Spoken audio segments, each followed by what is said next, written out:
नमस्कार दोस्तों, मैं लालचंद सैनी गुरुसन क्लासेज के यूट्यूब चैनल पर आपका हार्दिक स्वागत।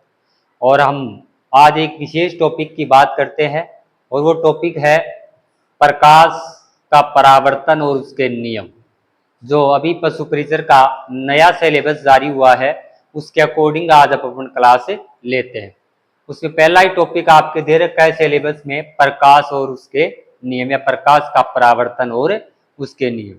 देखो दोस्तों, प्रकाश बहुत बड़ा है, घटनाएं बहुत बड़ी होती है, लेकिन आपके सिलेबस में बस केवल इतना दे रखा है कि प्रकाश का परावर्तन और उसके क्या बताने हैं नियम। लेकिन जब नियम और प्रकाश की परावर्तन की घटना की अपन बात करते हैं तो वहां पर दर्पण को अपन को पढ़ना ही पड़ेगा। तो आज अपना टॉपिक रहेगा प्रकाश का परावर्तन। क्या रहेगा? प्रकाश का परावर्तन रहेगा दोस्तों। प्रकाश का परावर्तन,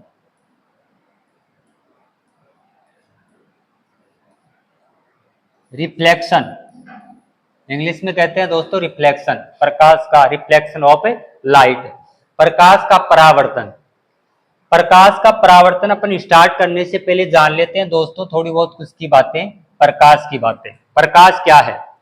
देखो दोस्तों, हम जानते हैं लाइट यानी प्रकाश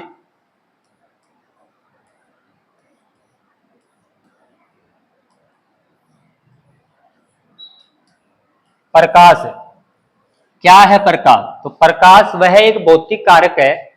प्रकाश वह भौतिक कारक है जिसके द्वारा में वस्तुएं क्या होती है? दिखाई देती है। वस्तुओं को क्या बनाता है? ये दृश्यमान बनाता है। प्रकाश वस्तुओं को क्या बनाता है? दृश्यमान। इस संसार में आप जिस वस्तु को देख पा रहे हैं तो केवल संभव हो किसके कारण? प्रकाश के कारण।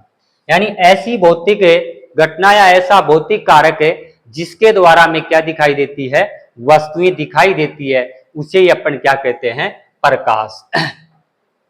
इस संसार में सबसे बड़ा प्रकाश का स्रोत है तो वो कौन है दोस्तों? सूर्य। ये प्रकाश का स्रोत ही नहीं है दोस्तों, प्रकाश का स्रोत ही नहीं है, ये सबसे बड़ा किसका स्रोत भी है? ऊर्जा का स्रोत भी है। अगर आपसे पूछा जाता है इस संसार में सबसे बड़ा ऊर्जा का स्रोत कौन है तो वो कौन है? सूर्य। और सूर्य से हमें क्या मिलता है? प्रकाश।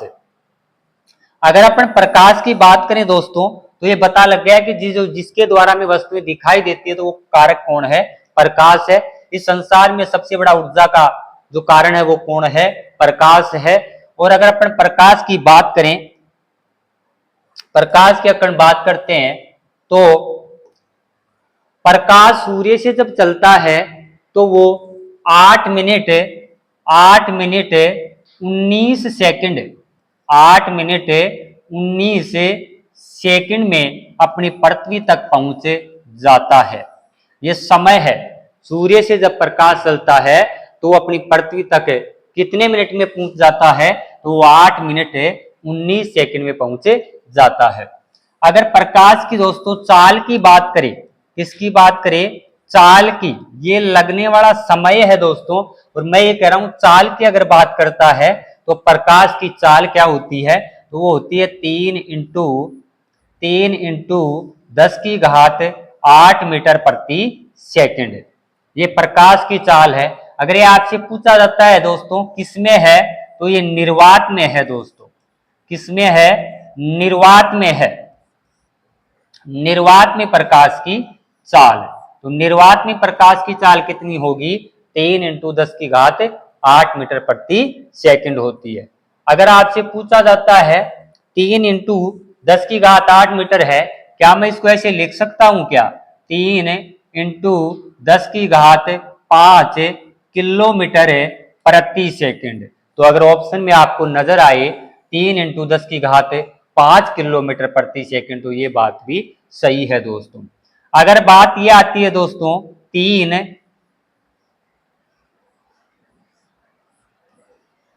किलोमीटर हो गया, देखो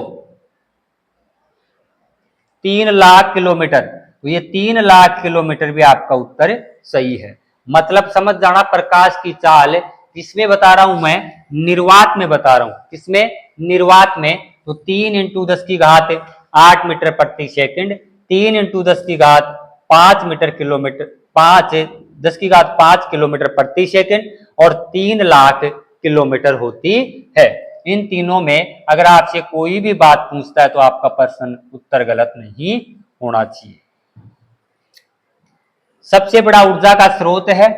आने में लगा समय, सूर्य जब चलता है, प्रकाश जब चलता है तो 8 मिनट 19 सेकंड में पृथ्वी तक पहुंच जाता है। वो वायुमंडल पे निर्भर करता है दोस्तों, 19 सेकंड से ऊपर भी हो सकती है, या माना जाता है 16 से 19 सेकंड के मध्य क्या हो जाता है, पहुंच जाता है। अगर वायुमंडल धुंधला है, धूल के कण ज्यादा है तो समय ज्यादा लग जाता है, बाकी 8 मिनट 19 सेकंड तक लगभग है, ये समथिंग है। ये बात समझ गए होंगे। चाल बता दिया मैंने, निर्वात में होती है। अगर आप बात करो, अगर आप प्रकाश की बात कर रहे हैं तो देखो, प्रकाश जो होता है, प्रकाश हमने कहा अगर प्रकाश की आप चाल ज्ञात कर रहे हो, चाल सर्वाधिक किसमें होती है, तो प्रकाश की चाल सर्वाधिक होती है। प्रकाश की चाल, प्रकाश की चाल तो सर्वाधिक कहां पर होगी, तो वो होती है दोस्तों किसमें, निर्वात में होती है। इसमें होगी, निर्वात में होती है। सर्वाधिक प्रकाश की चाल निर्वात में होती है। फिर होती है दोस्तों इसमें होगी, तो फिर अपनी होती है गैसों में। इसमें होती है गैसों में। फिर होती है दोस्तों किसमें होती है, द्रव में। और फिर होती है किसमें, ठोसों में। ये प्रकाश की चाल का दोस्तों क्या है, कर्म है। ठोसों में न्यूनतम होती है, बिल्कुल ना के बराबर, लेकिन सर्वाधिक प्रकाश की चाल कहां पर होती है, निर्वात में। निर्वात के बाद गैसों में, गैसों से कम किसमें, द्रव में, द्रवों से ठोसों में होती है। लेकिन आजकल प्रश्न बदल गया दोस्तों, यहाँ पर निर्वात गैस, द्रव और ठोस देता है, तो गैस में जैसे हाइड्रोजन दे दे, गैस में जैसे नाइट्रोजन दे देगा, द्रव में जैसे जल आ गया, जैसे केरोसिन आ गया, जैसे कोई तेल आ गया, और जैसे ठोसों में कोई धातु आ गई। ऐसा धातुओं का और द्रव और गैसों का मिश्रण करके का आपको क्रम देता है, और वहां पर आपको छांटना होता है कि किसमें प्रकाश सर्वाधिक चल रहा है। तो सर्वाधिक किसमें होगा, प्रकाश की चाल सर्वाधिक किसमें होती है, निर्वात में। फिर इससे कम गैसों में, फिर इससे कम द्रव में, फिर इससे कम ठोसों में। बैठ गई बात। अगर इसके विपरीत यहां पर याद कर लेना आप, अगर आपसे पूछ लेता है किसकी दोस्तों, ध्वनि की चाल, किसकी चाल पूछ लेता है, ध्वनि की चाल है, ध्वनि की चाल है, इसका विपरीत कर देना है। ध्वनि की चाल होती है सर्वाधिक किसमें, ठोसों में। किसमें होती है, ठोसों में। फिर होती है किसमें, द्रवों में, यानी द्रव। फिर होती है किसमें, गैस है। और बिल्कुल जो आप सोच रहे हैं वो बात सही है, निर्वात में ध्वनि का वेग नहीं होता, ध्वनि चलती ही नहीं। अगर किसी का माध्यम क्या है, निर्वात है दोस्तों, क्या है, निर्वात का मतलब होता है जहां पर वायु नहीं हो, जहां पर वायु नहीं हो। अगर निर्वात है तो उस ध्वनि का वेग उसमें होता ही नहीं, ध्वनि संचरण नहीं करती है। जहां पर वायु नहीं है, जहां पर वायुमंडल नहीं है, वहां पर अपन एक दूसरे की बातें नहीं सुन सकते। क्यों, क्योंकि ध्वनि संचरण के लिए माध्यम की आवश्यकता होती है। ध्वनि संचरण के लिए किसकी आवश्यकता होती है, माध्यम की, यानी ठोस होना चाहिए, द्रव या गैस हो। अगर वहां पर निर्वात है यानी माध्यम नहीं है तो ध्वनि का संचरण नहीं होगा। तो ये बात इंपॉर्टेंट बात है, यहां से आप इसको नोट कर लेना। दोस्तों जब भी क्लास लेते हैं तो कॉपी और पेन आपके हाथ में होना चाहिए, जैसे जैसे इंपॉर्टेंट, ऐसे कोई फालतू बात नहीं है, बिल्कुल सटीक मामला है। यहाँ पर बात बैठ गई होगी, मतलब ध्वनि में, यानी ध्वनि चाल नहीं होगी किसमें, निर्वात में। बाकी एक याद कर लेना, दूसरा उसका उल्टा कर देना, अपने आप क्या हो जाएगा, सही हो जाएगा। अगली बात अपन करें तो ये प्रकाश की चाल थी।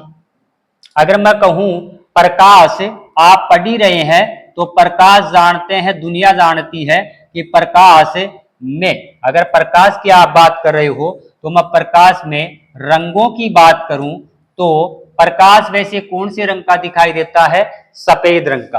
कैसा दिखाई देता है दोस्तों, सफेद होता है।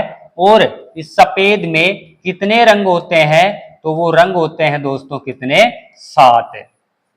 आप पूछोगे कौन कौन से होते हैं, प्रकाश कितने रंगों से मिलकर बना होता है?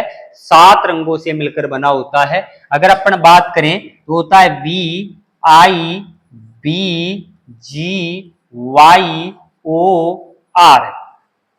विबग्योर होता है दोस्तों, विबग्योर, याद कर लेना, विबग्योर, विबग्योर, VIBGYOR होता है विबग्योर। ये 7 रंग होते हैं, इसको अपन कहते हैं वोइलेट। क्या कहते हैं? वोइलेट।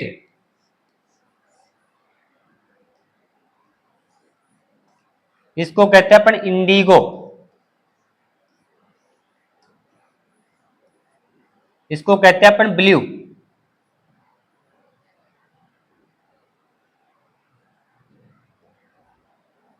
इसको कहते हैं अपन ग्रीन,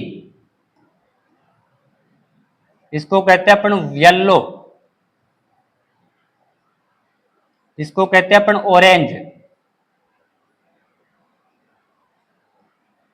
इसको कहते हैं अपन रेड। ये रंग होते हैं दोस्तों, वॉयलेट बैंगनी, इंडिगो नीला, ब्लू यानी इंडिगो आसमानी, है ना। Violet, indigo, blue, green, yellow, orange और रेड, ये 7 रंग होते हैं। किसमें? प्रकाश में 7 रंग होते हैं। इसमें सर्वाधिक तरंगदैर्ध्य किसकी होती है दोस्तों? रेड की होती है। न्यूनतम किसकी होती है? वॉयलेट की होती है। वो अपन अलग पढ़ेंगे, इतना गहराई में आपसे पूछेगा नहीं, क्योंकि आपके दे रखा है प्रकाश का परावर्तन और क्या नियम। 7 रंग होते हैं। अगर आपसे पूछ ही ले कि भाई इस 7 रंगों में मध्यमान रंग कौन सा है, तो याद रखना ग्रीन दिख रहा होगा आपको, लेकिन मध्यमान रंग कौन सा माना जाता है? तो ये माना जाता है दोस्तों कौन सा? पीला। कौन सा माना जाता है? पीला माना जाता है दोस्तों। हरा मत करना, हरा आपको क्रम से याद करोगे तो हरा दिख रहा होगा, लेकिन मध्यमान रंग कौन सा माना जाता है? येलो। एक बार एलडीसी भर्ती में परीक्षा में प्रश्न आया कि ब्लू, विबग्योर या प्रकाश में 7 रंगों या वर्ण विक्षेपण में जब अपन 7 रंगों में व्यक्त करते हैं रंगों को, तो कौन सा रंग मध्यमान माना जाता है? तो वो उत्तर होता है आपका कौन सा? येलो। देखो दोस्तों, ये दिखने के हिसाब से नहीं है मध्यमान, दिखने को तो कौन सा दिख रहा है आपको?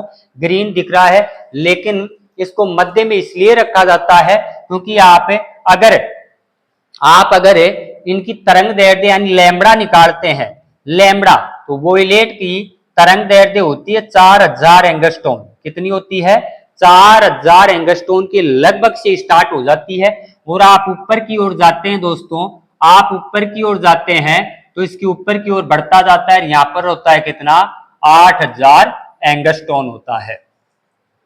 ये प्रकाश की तरंग दैर्ध्य है, ये वोइलेट की कितनी? 4000 एंगस्ट्रॉम के लगभग बताइए मैंने, और यहाँ पर कितना है?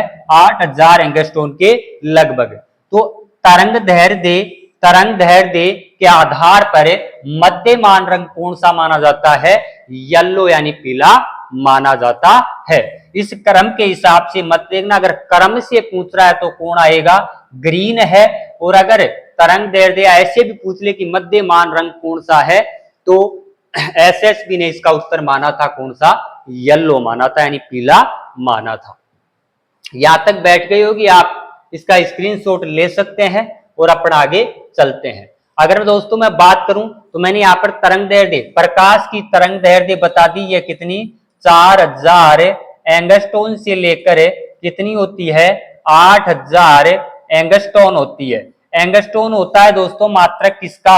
लैम्बडा, यानी तरंग दैर्ध्य का। तरंग दैर्ध्य का दूसरा मात्रक है, तरंग दैर्ध्य का दूसरा मात्रक है, एक तो कौन सा बताया? एंगस्ट्रॉम, और एक बताया दोस्तों मैंने कौन सा? मीटर। यानी तरंग दैर्ध्य के 2 मात्रक होते हैं, एक एंगस्ट्रॉम है तो कौन सा है? दूसरा मीटर है।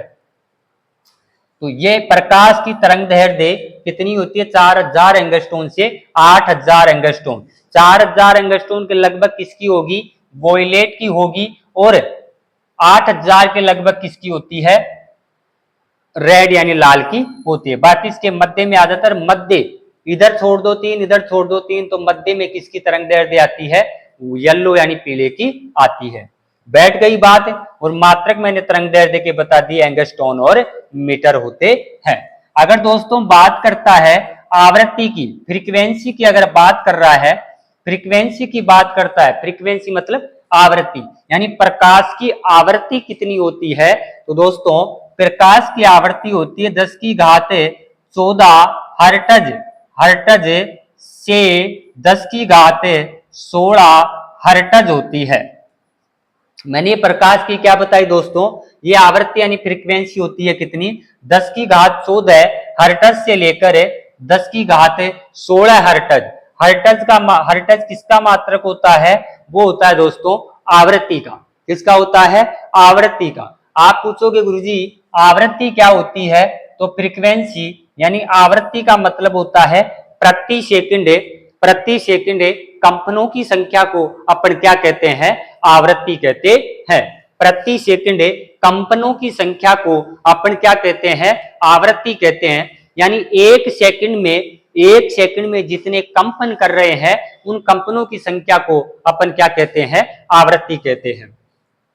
कुल मिला के बात अगर आवृत्ति की परिभाषा आपको याद नहीं है, अपने घर में अपने साथ से कोई बर्तन छूट जाता है, अब बर्तन छूट जाता आंगन में गिरा, तो वो एक सेकंड में कितनी बार कंपन करेगा, वो यू क्या कहलाती है, उसकी आवृत्ति कहलाती है, फ्रीक्वेंसी कहलाती है। तो प्रकाश की फ्रीक्वेंसी यानी आवृत्ति 10⁻14 हर्ट्ज से लेकर 10⁻16 हर्ट्ज होती है। यहां तक आपको बैठ गई होगी। मैंने प्रकाश के रंग बता दिए कितने होते हैं, 7 होते हैं। मध्यमान पीला होता है, और यहां पर अपन ने कहा इसकी तरंग दैर्ध्य प्रकाश की तो 4000 एंगस्ट्रॉन से लेकर 8000 एंगस्ट्रॉन के मध्य, और फ्रीक्वेंसी यानी आवृत्ति कितनी होती है, 10⁻14 हर्ट्ज से लेकर 10⁻16 हर्ट्ज होती है। यहां तक आपको बात बैठ गई होगी। अब देखो दोस्तों हमारे सामने एक समस्या ये है कि प्रकाश, हम जानते हैं जब सूर्य से कौन चलता है, प्रकाश चलता है, तो किसके माध्यम से चलता है, यानी कौन सी सीधी रेखा में चलता है, तिरछी रेखा में चलता है, या वो चलता कैसे है। इसलिए इस बात को समझाने के लिए अनेक वैज्ञानिकों ने अनेक सिद्धांत दिए। कुछ वैज्ञानिकों का मानना अलग था, तो कुछ वैज्ञानिकों का मानना क्या था, अलग था।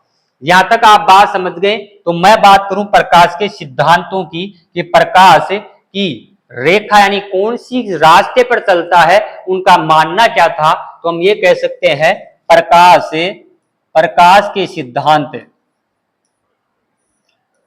के सिद्धांत। देखो दोस्तों प्रकाश के सिद्धांत मतलब इनकी प्रकाश किस अवस्था में पाया जाता है, कैसे होता है। तो प्रकाश के सिद्धांतों में पहला जो सिद्धांत दिया गया वो न्यूटन ने दिया। वो न्यूटन ने कहा जो प्रकाश होता है वो क्या होता है दोस्तों, क्या होता है, वो कणों के रूप में पाया जाता है।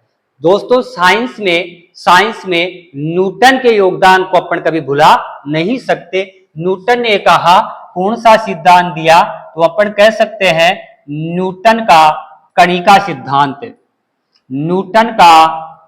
सिद्धांत। यानी न्यूटन ये कहते हैं कि जो प्रकाश होता है वो किस रूप में पाया जाता है, कणों के रूप में पाया जाता है। वह वही न्यूटन है दोस्तों जिसने बल की बारे में व्याख्या की, जिसने गति के समीकरण दिए। क्या दिए दोस्तों, गति के समीकरण। वही न्यूटन है दोस्तों जिसने गुरुत्वाकर्षण बल को समझाया। किसको समझाया, गुरुत्वाकर्षण बल को समझाया। और गुरुत्वाकर्षण बल में बल का मात्रक जिसके सम्मान में रखा गया वही न्यूटन है दोस्तों। हम जानते हैं दोस्तों बल का मात्रक सीधे शब्दों में अपन कहते हैं कौन है, न्यूटन। क्या होता है, न्यूटन। तो वही न्यूटन है साहब। ये पहला सिद्धांत कौन सा, ये प्रकाश के सिद्धांतों में पहला सिद्धांत न्यूटन का कणिका सिद्धांत होता है दोस्तों। और इस सिद्धांत के अनुसार न्यूटन ने क्या कहा कि जो प्रकाश होता है वो अपने पृथ्वी तक जब पहुंचता है तो वो किसके रूप में आता है, तो न्यूटन ने बताया कणों के रूप में आता है। अगला अगर बात करें दोस्तों तो दूसरा जो सिद्धांत दिया गया वो है हाइगन का तरंग सिद्धांत।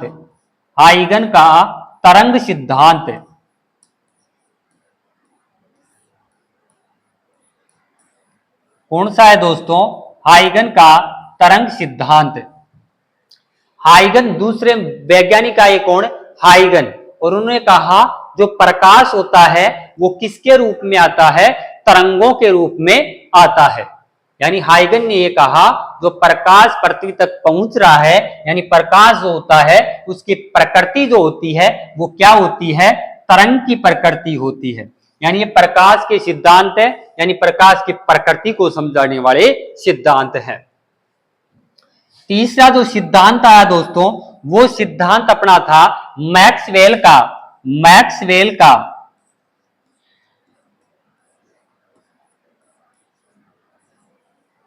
मैक्सवेल का विद्युत विद्युत चुंबकीय सिद्धांत। मैक्सवेल का विद्युत चुंबकीय सिद्धांत, यानी मैक्सवेल ने यह बताया दोस्तों कि जो प्रकाश होता है वो किस में पाया जाता है, उसकी प्रकृति क्या होती है, विद्युत चुंबकीय प्रकृति होती है। कैसी होती है, विद्युत चुंबकीय प्रकृति होती है। वह वही मैक्सवेल है दोस्तों, ये वही मैक्सवेल है जिसने कौन सा नियम दिया था, कोर्क स्क्रू का नियम दिया था। जब आप विद्युत धारा पढ़ते हैं तो वहां पर एक नियम चलता है, विद्युत धारा की दिशा ज्ञात करने के नियम या विद्युत चुंबकीय क्षेत्र के नियम ज्ञात करते हैं। विद्युत चुंबकीय क्षेत्र की दिशा ज्ञात करने के लिए दिए गए नियमों में मैक्सवेल का भी एक नियम था, जो कौन सा, कोर्क स्क्रू नियम था। वही ये कौन, विद्युत चुंबकीय, तभी तो कहते हैं विद्युत चुंबकीय सिद्धांत इसने दिया, तो मैक्सवेल।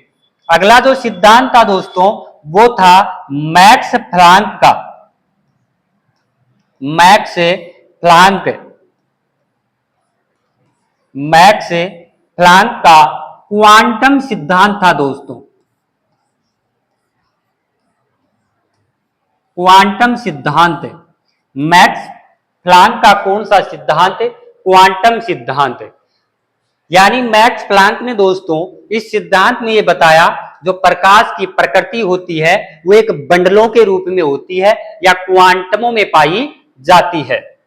अगली बात करें तो जो पांचवा सिद्धांत आया दोस्तों वो आया डी ब्रोगली का। डी ब्रोगली का डी ब्रोगली का द्वैत द्वैत प्रकृति सिद्धांत। ये 5 सिद्धांत मोस्ट हैं दोस्तों। डी ब्रोगली का द्वैत प्रकृति सिद्धांत, ये दोस्तों बात अच्छी बात बताई कि जो डी ब्रोगली ने कहा कि जो प्रकाश की प्रकृति होती है वह द्वैत होती है। प्रकाश कणों में भी पाया जाता है तो प्रकाश तरंगों में भी पाया जाता है। तो प्रकाश कणों में और तरंगों दोनों अवस्थाओं में पाया जाता है, उसकी प्रकृति दोनों होती है। बताने वाले कौन थे, डी ब्रोगली का कौन सा सिद्धांत के अनुसार बताया, द्वैत। और बताने वाले कौन, डी ब्रोगली। ये बैठ गई होगी बात प्रकाश के सिद्धांत या प्रकाश के प्रकृति के सिद्धांत दोस्तों। इसके सिद्धांत प्रकृति, प्रकृति कैसी होती है सिद्धांत दिए गए। तो पहला न्यूटन का कणी का, रटने की जरूरत नहीं है, खुद शब्द कह रहे हैं दोस्तों चिल्ला चिल्ला के, न्यूटन का कणी का सिद्धांत है। हाई, तरंग हाई होती है दोस्तों, तरंग कैसी होती है, हाई। तो हाई तरंग का सिद्धांत। मैक्सवेल का विद्युत चुंबक, चुंबकीय क्षेत्र आया था आपके, तो वहां पर कोक स्क्रू देने वाला नियम कौन था, मैक्सवेल। मैक्स प्लांक क्वांटम, देखो प्लांक और क्वांट, यानी प्लांक और क्वांटम, तो याद कर लेना मैक्स प्लांक का क्वांटम सिद्धांत। डी ब्रोगली दो बातें बताता है, डी यानी दो, देखो डी ब्रोगली द्वैत बात बताता है। ये कहता है कि कणिका कणों में भी पाया जाता है तो तरंगों में भी पाया जाता है। ये थे प्रकाश की प्रकृति के कुछ सिद्धांत। अगर प्रकाश को अपन आगे बढ़ाएं तो प्रकाश में अपन चलते हैं। तो आप देखो दोस्तों, अगर ऐसा यहाँ पर प्रश्न आता है तो अगर आपसे मैं पूछूं, एक क्वेश्चन है आपके सामने और ये क्वेश्चन ये है, प्रकाश की, प्रकाश है, प्रकाश है, प्रकाश है, तो प्रकाश क्या है दोस्तों, तो प्रकाश क्या है,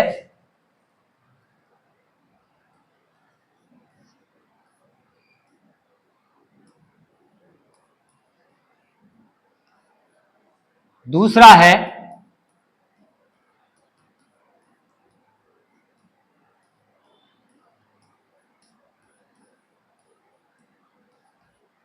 तीसरी बात है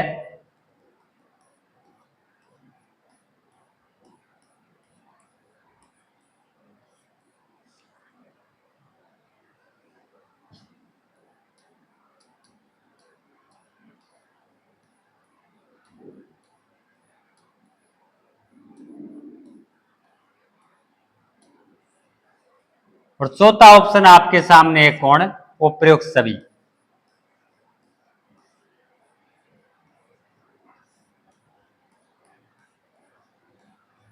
बताओ दोस्तों क्या उत्तर होना चाहिए?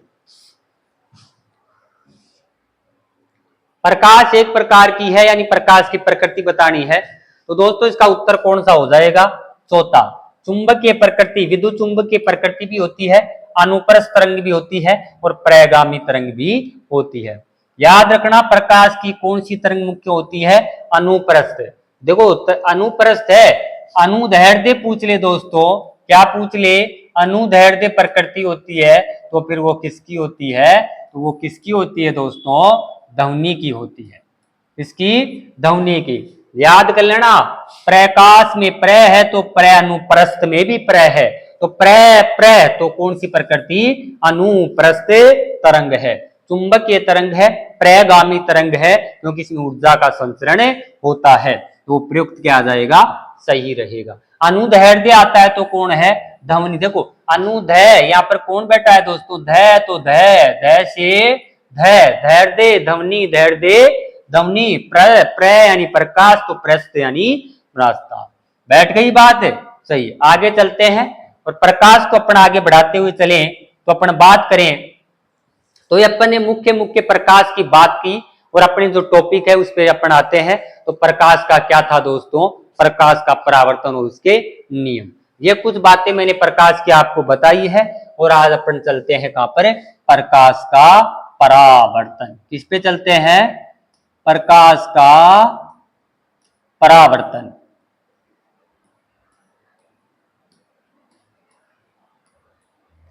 रिफ्लेक्शन, परावर्तन। प्रकाश का परावर्तन। प्रकाश की मुख्य घटनाएं होती है कई प्रकार की, जैसे प्रकाश का परावर्तन होता है, प्रकाश का अपवर्तन होता है, प्रकाश का विवर्तन होता है, प्रकाश का व्यतिकरण होता है, प्रकाश का धूरण होता है। तो ये जो थी बातें किसकी थी? प्रकाश की। इसमें से आपके एग्जाम में दे रखा है कौन सा? प्रकाश का परावर्तन यानी रिफ्लेक्शन ऑफ लाइट। परावर्तन होता क्या है दोस्तों? परावर्तन होता क्या है? अगर अपन परिभाषा की बात करें तो जब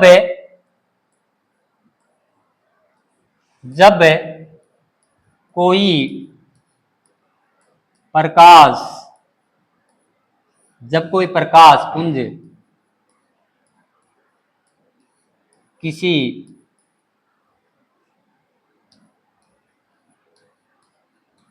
जब कोई प्रकाश पुंज किसी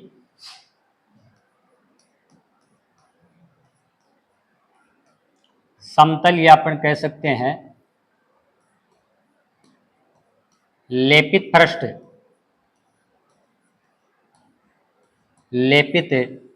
पृष्ठ से टकराकर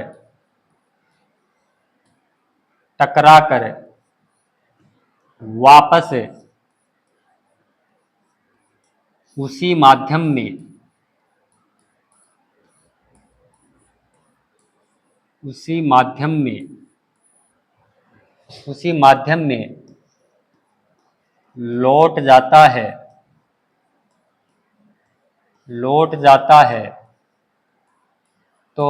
तो इसे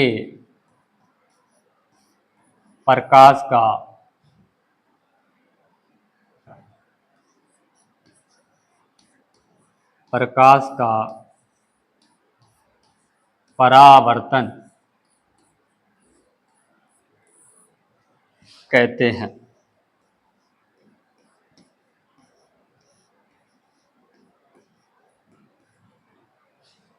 प्रकाश का परावर्तन, जब कोई प्रकाश पुंज किसी लेपित पृष्ठ से टकराकर वापस उसी माध्यम में लौट जाता है तो इसे अपन कहते हैं प्रकाश का परावर्तन। देखो दोस्तों आरेख के द्वारा अपन इसको समझते हैं। प्रकाश का परावर्तन क्या है।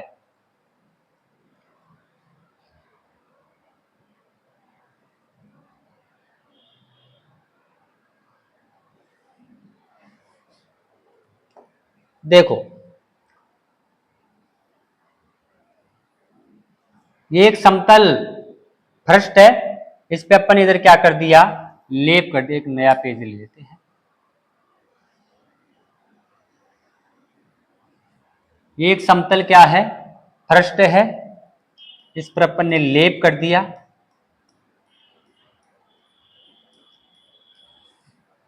जब कोई प्रकाश की पुंज या किरण आ रही है, ये प्रकाश की किरण आ रही है, जब किससे टकराती है, लेपित पृष्ठ। ये कौन सा पृष्ठ है, लेपित पृष्ठ।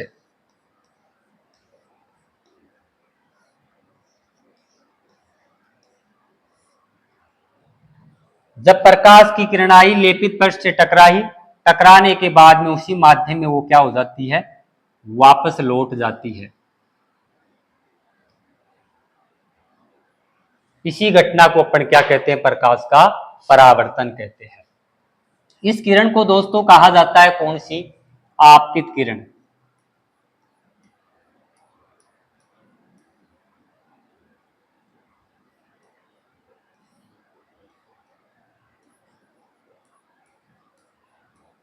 कौन सी किरण है, आपतित किरण।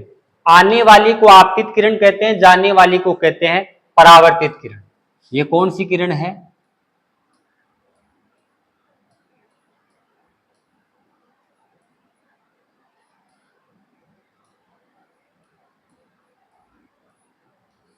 आरेख ढंग से समझना है दोस्तों, इसी में नियम है दोनों। और अपन ने ये डाल दिया दोस्तों कौन है, अभिलंब। इसको कहते हैं डाला गया अभिलंब।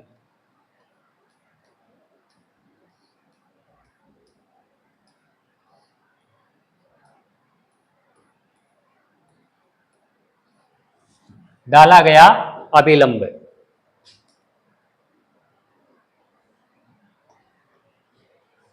आने वाली किरण, जब कोई प्रकाश की किरण आई, लेपित पृष्ठ से टकराई, किसी सतह से टकराई, तो वापस उसी दिशा में लौट जाती है या उसी माध्यम में लौट जाती है, उसे अपन कहते हैं प्रकाश का परावर्तन। एक बात याद रखना दोस्तों, प्रकाश के परावर्तन की जो घटना होती है, प्रकाश के परावर्तन की जो घटना होती है, वो अपारदर्शी वस्तुओं में होती है। कैसी वस्तुओं में, अपारदर्शी वस्तुओं में होती है।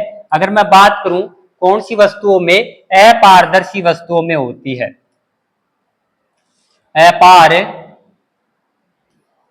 अपारदर्शी वस्तुओं में होती है, जिसके आर पार दिखे नहीं, वो कौन सी होती है, अपारदर्शी।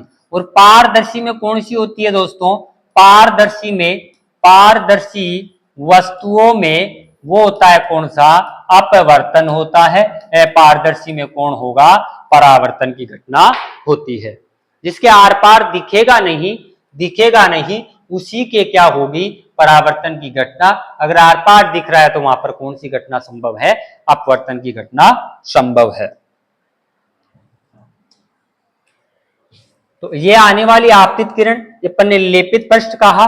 और ये जो पृष्ठ कहलाता है दोस्तों, इधर वाला जो पृष्ठ कहलाता है, वो कहलाता है कौन सा, परावर्तक पृष्ठ कहलाता है।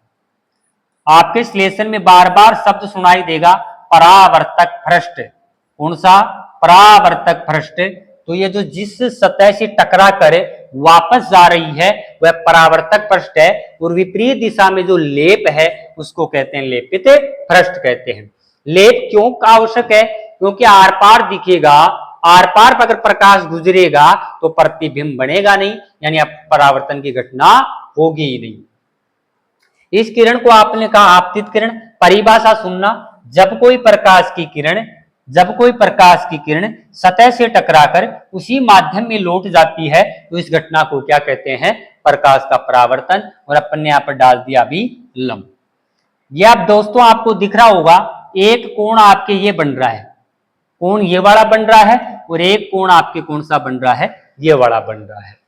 इस कोण को कहते हैं कोण आई, और इस कोण को कहते हैं कोण आर। इस कोण को कहते हैं कोण आर।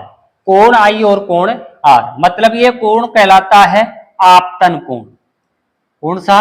आपतन कोण।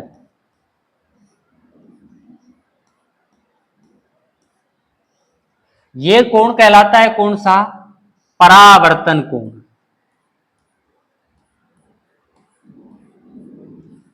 परावर्तन कोण। ये कोण कौन सा कहलाएगा? आपतन कोण। ये कौन सा कहलाता है? परावर्तन कोण।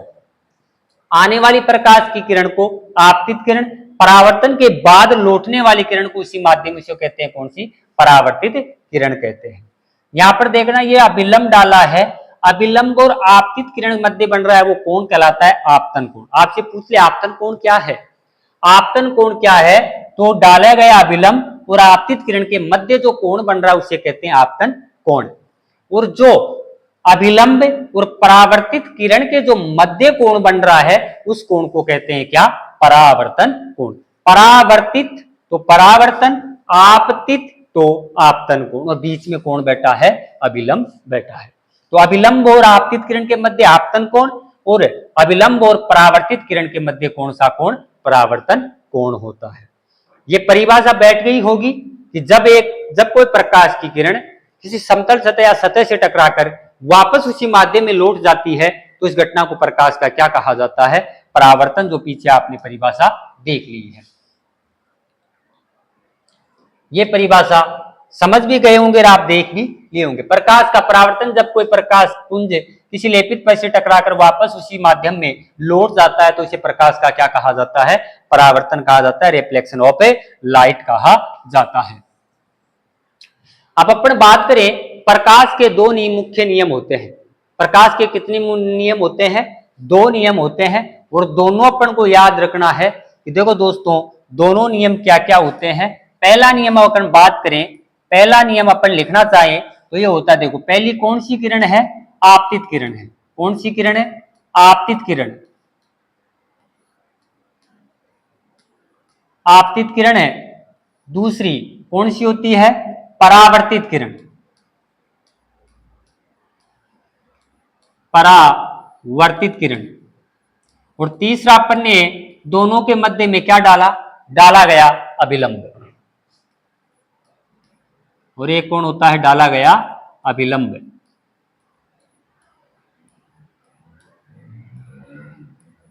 अभिलंब। तीनों एक ही तल में, तीनों एक ही तल में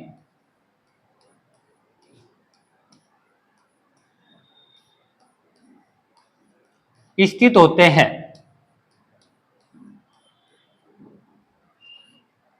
स्थित होते हैं।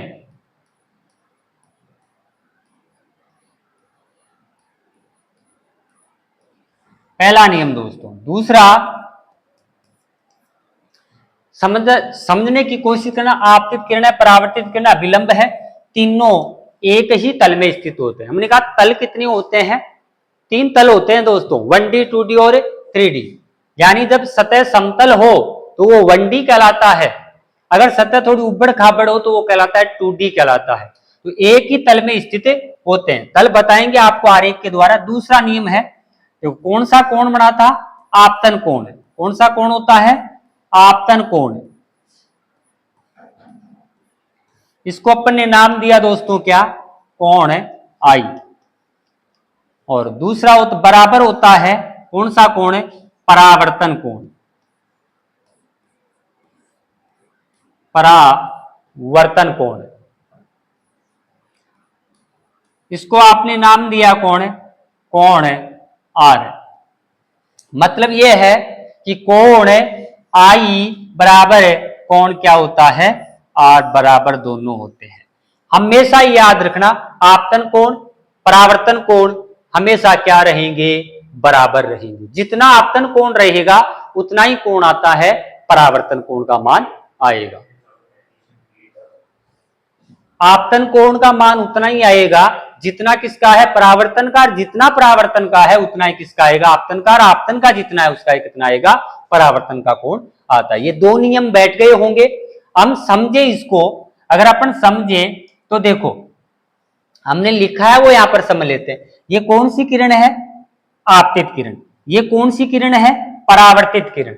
आपने क्या डाला? अभिलंब। बताओ ये एक ही तल में स्थित है क्या तीनों? बिल्कुल बात सही है गुरुजी। यहां पर आके मिल रहे हैं, यहां से निकल रहा है अभिलंब, यहां पे आके मिल रहा है, तो तीनों एक ही तल में स्थित है। बैठ गई बात? सही। दूसरा नियम, कोण आई बराबर क्या होता है? कोण आर होता है। जितना ये वाला कोण होगा उतना ही ये वाला कोण होगा, यानी आपतन कोण और परावर्तन कोण का मान हमेशा क्या रहेगा? बराबर रहेगा। ये परावर्तन के क्या थे? नियम थे। परावर्तन के नियमों में अपना आगे चलते हैं तो देखें ये नियम बैठ गए होंगे। अब आपके लिए एक क्वेश्चन है दोस्तों। क्वेश्चन ये है, अगर मैं ये कहूं ये, यानी अपन कहें दर्पण सतह, दर्पण है, दर्पण की सतह, दर्पण की सतह कौन सी सतह? परावर्तक सतह मान लेते हैं। परावर्तक सतह, दर्पण की परावर्तक, परावर्तक सतह एवं आपतित, आपतित किरण, आपतित किरण के मध्य 30 डिग्री का कोण है, 30 डिग्री का कोण है तो परावर्तन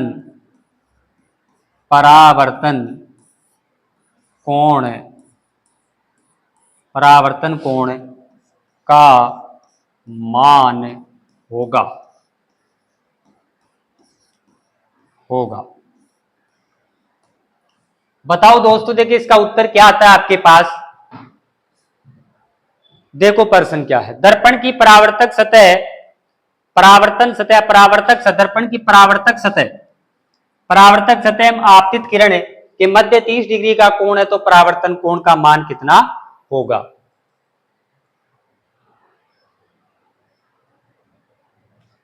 बताओ कितना आ रहा है?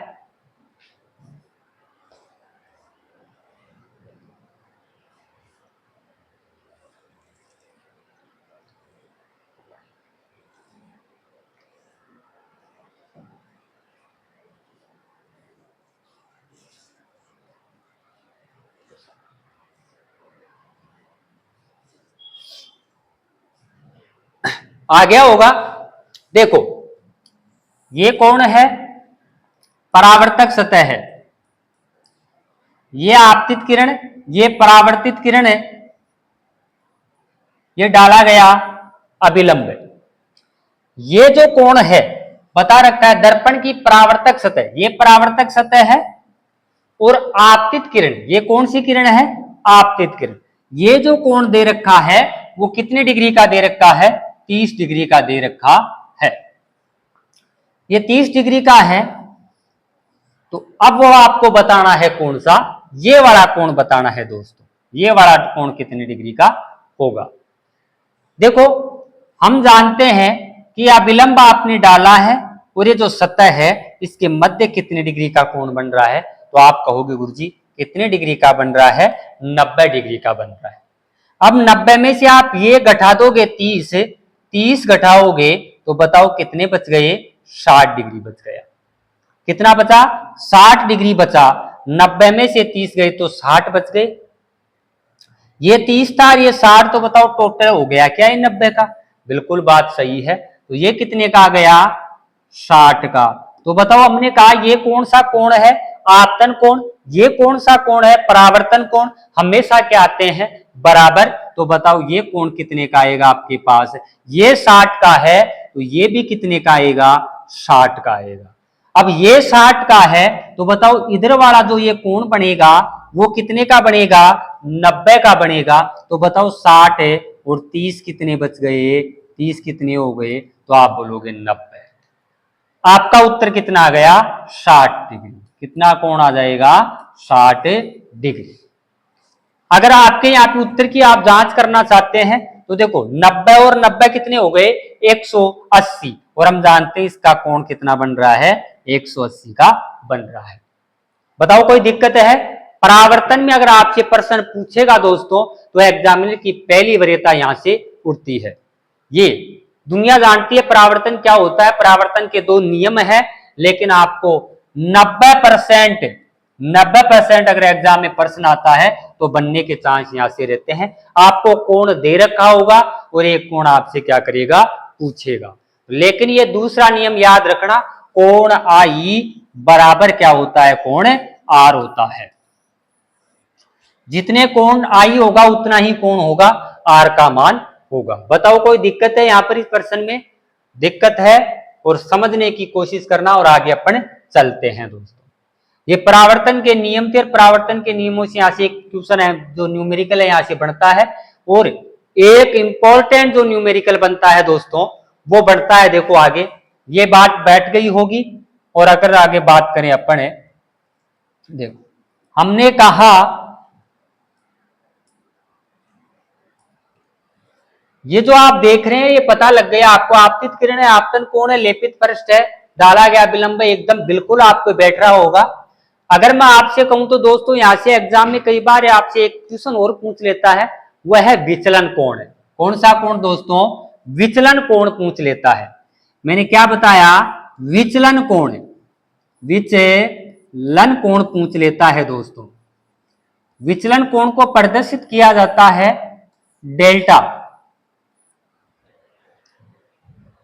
हम आपसे कहें कि यहां पर विचलन कोण कहां पर है, ये कौन सी किरण है दोस्तों? ये जो आ रही है इस किरण को आपने क्या नाम दिया? तो गुरुजी कहते हैं ये आपतित किरण है। यहां से ये लौट गई तो इसे कहते हैं परावर्तित किरण। अगर मैं आपसे पूछूं यहां पर ये दर्पण नहीं होता या इस काल्पनिक रूप से इस आपतित किरण को आप आगे बढ़ाते तो क्या इसका ये मार्ग होता क्या? तो आप कहते बिल्कुल गुरुजी ऐसा ही इसका क्या होता, मार्ग होता।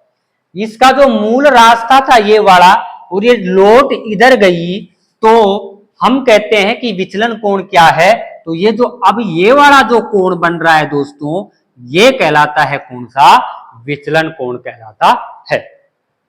बैठ गई क्या बात आपको? ये वाला जो कोण कहलाएगा वो कौन सा कोण कहलाता है? विचलन कोण कहलाता है। बताओ कोई दिक्कत है? विचलन कोण का मतलब यह है आपतित किरण यानी मूल किरण है और परावर्तित किरण के मध्य जो कोण बन रहा है वो क्या कहलाएगा? विचलन कोण कहलाता है। तो डेल्टा बराबर होता है दोस्तों कोण है, बताओ यानी कौन सी किरण है? आपतित किरण है। जो भी कौन सी यानी अपन कह सकते हैं मूल किरण। कौन सी है ये? मूल किरण है। मूल किरण है प्लस किसका? परावर्तित किरण है। परावर्तित किरण है के जो मध्य कोण बन रहा है उन दोनों के जो कोण मध्य बनेगा उसे अपन कहते हैं विचलन कोण कहते हैं। ये कोण आप ज्ञात कर सकते हैं तो विचलन कोण ज्ञात करने में आपको कोई दिक्कत नहीं आएगी। लेकिन पहले आपको कोण आई और कोण आर या सतह और परावर्तित या परावर्तन कोण ये आपको ज्ञात होने चाहिए। ये ज्ञात हो जाएंगे तो अपने आप किसको ज्ञात कर सकते हैं? विचलन कोण को अपन ज्ञात कर सकते हैं। जैसे अगला अपने एक क्वेश्चन देखा था कि आपतित किरण, यह तो नियम है। अगला अपने एक क्वेश्चन देखा था कि दर्पण की परावर्त सतह आपतित किरण के मध्य 30 डिग्री का कोण है तो परावर्तन कोण का मान कितना था? तो बताओ परावर्तन कोण का मान 60 डिग्री था। अगर मैं आपसे ये पूछ लूं आप इसमें विचलन कोण का मान बताइए। कौन से कोण का मान बताइए? विचलन कोण का मान बताइए। तो विचलन कोण कितना होगा? तो दोस्तों इसको आप आगे बढ़ाओगे तो विचलन कोण कौन सा आएगा? ये वाला जो विचलन कोण बन रहा है ये है विचलन कोण, ये वाला। तो इसका मान कितना आएगा? अगर आप दोस्तों सूत्र से निकालोगे तो देखो सूत्र से तो ऐसे निकाला जाता है इसको, बाकी सूत्र की इसमें कोई जरूरत नहीं पड़ेगी। क्यों? क्योंकि सीधा आपको अपन ऐसा फार्मूला बताएंगे कि अपन देखते इसका उत्तर आ जाएगा। जैसे डेल्टा प्लस होता है कोण आई प्लस कोण आई बराबर कितना? 180। डेल्टा दूसरा सूत्र अपन रखते हैं, अगर कोण आई दे रखा है आपके पास, कोण आपने आई ज्ञात कर लिया तो ये वाला सूत्र लगा दो। अगर कोण आपको आर ज्ञात है, कोण आर ज्ञात है तो ये वाला सूत्र लगा दो।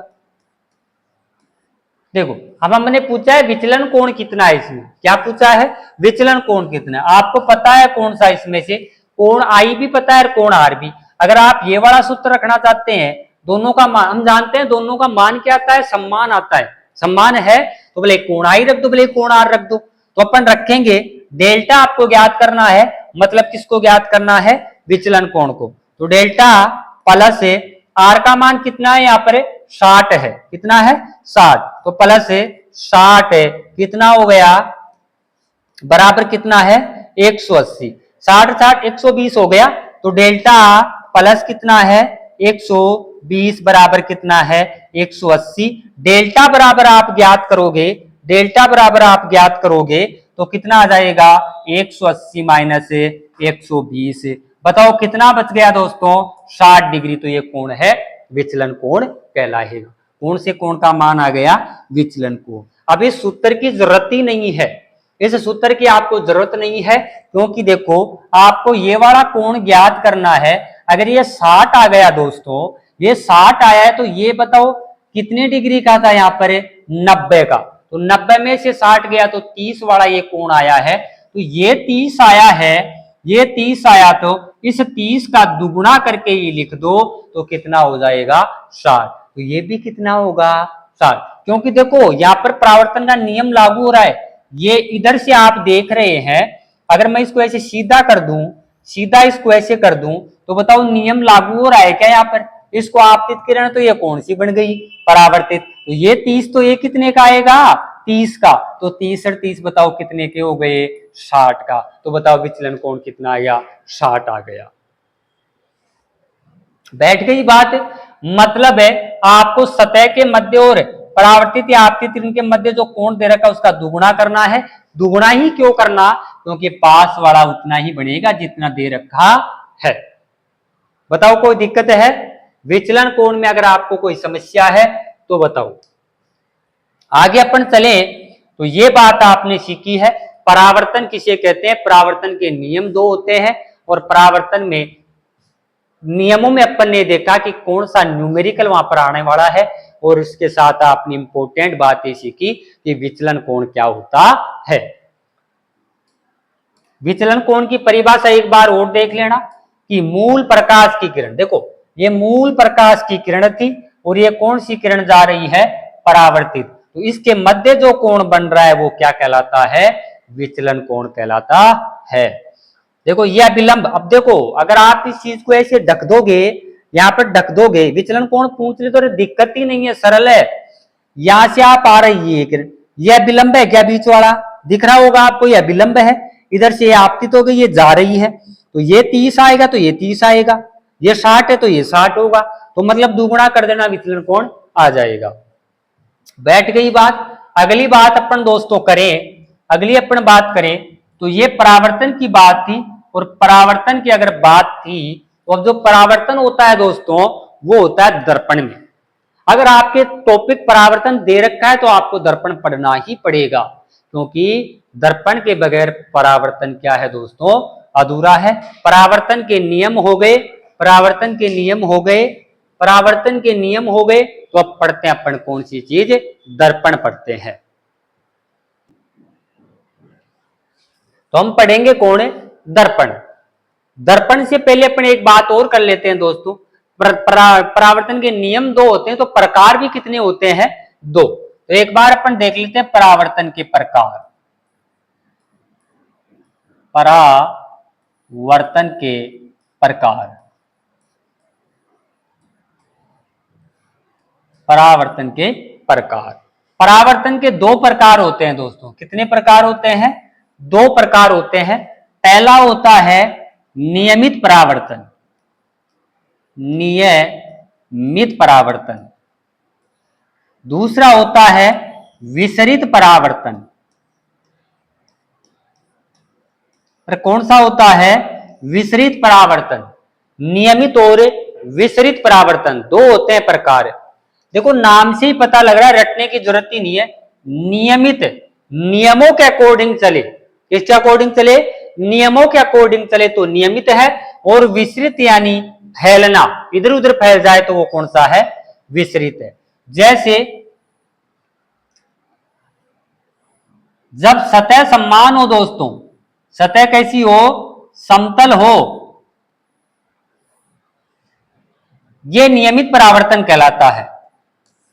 कौन सा परावर्तन है, नियमित।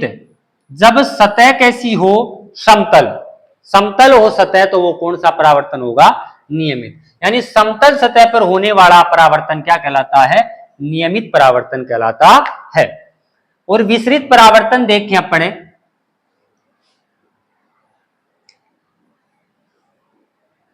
विसरित परावर्तन में सतह कैसी होती है, ऊबड़ खाबड़ होती है दोस्तों। कैसी होती है, ऊबड़ खाबड़ होती है।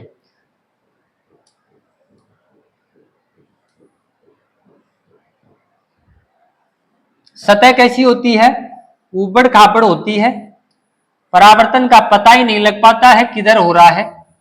तो ये जो परावर्तन कहलाता है वो कौन सा कहलाता है, विसरित परावर्तन कहलाता है। परावर्तन के प्रकार कितने हो गए, दो, एक होता है नियमित और दूसरा होता है विसरित।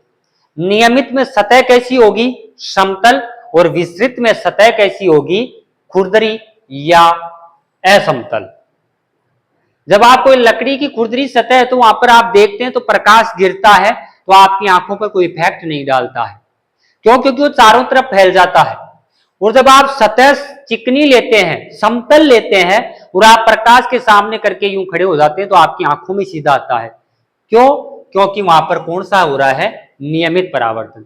हम लेपित, जब कोई दीवार होती है उस दीवार पर आप कोई व्हाइट कलर कर देते हैं, सफेद कलर कर देते हैं, और पीछे से अगर प्रकाश आ रहा है आप सामने जाकर खड़े हो गए तो आपकी आंखें चकाचौंध जाएगी। मतलब क्यों, क्योंकि आगे सामने सफेद है और सफेद के कारण प्रकाश क्या करता है, परावर्तन होता है, परावर्तन होकर आपकी आंखों में आता है तो वो नियमित परावर्तन कहलाता है। क्यों, क्योंकि वो नियमों को अकॉर्डिंग आपकी आंखों में आ रहा है, यहां पर फैल जाता है, आपको आंखों में सीधा नहीं आता है दोस्तों। तो परावर्तन के कितने नियम हो गए, दो नियम हो गए। एक बात याद रखना दोस्तों, सफेद वस्तु या सफेद जो कपड़े होते हैं वो संपूर्ण प्रकाश का क्या कर देते हैं, परावर्तन कर देते हैं। और जो ब्लैक शर्ट होती है, ब्लैक कपड़े होते हैं, वो प्रकाश का क्या करते हैं, अवशोषण करते हैं। क्यों, क्योंकि सभी सातों रंगों का अवशोषण होने के कारण आपको ब्लैक दिख रही है, और सातों रंगों का परावर्तन होने के कारण कोई वस्तु आपको कैसी दिखाई देती है, सफेद दिखाई देती है। सफेद वस्तु आपको तब दिखाई दे रही है जब वो कितने रंगों का परावर्तन कर रही है, सातों रंगों का परावर्तन कर रही है।